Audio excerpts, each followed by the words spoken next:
I met my wife in law school. She was the year behind me, and I was a second year, she was a first year. So we still stay in close touch. We've been married a little over 50 years. The two people that I've stayed most in touch with are my husband, who was also in my class, and our friend Don Bernstein. We talk about law and politics and what's going on in the world, and you know, I think that cemented our friendship. There's one fellow that really I almost consider a sibling. We see each other, we talk about all sorts of things, from politics, where we differ, but can manage to be completely civil and listen to each other's perspective, which I think is so important, and there seems to be so little of it anymore. And certainly we really are very, very close. Jennifer Everett Shea, who's also class of 1988. We met here as first years, and we now both live in Charlotte, North Carolina.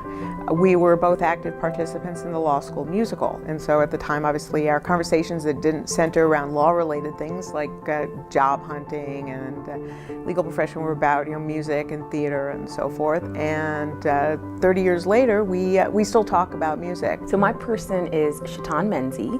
When we were in law school, we just talked about everything. Like, it was the experience of being the first person in your family to be in law school, what it means to be a patent attorney, to be an attorney of color, like at this point in history.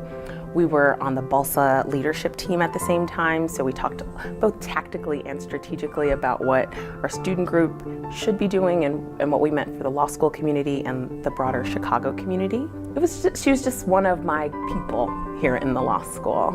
And now, funny enough, we both live in Atlanta, so we talk about what it means to be 5 years out of law school, just really what we want out of life and out of this next stage in both career and family and love and just everything still. I would say George Diaz-Aristia. I am based in Dallas. George is based in Houston. The things we used to talk about in law school would be sports, movies, and politics.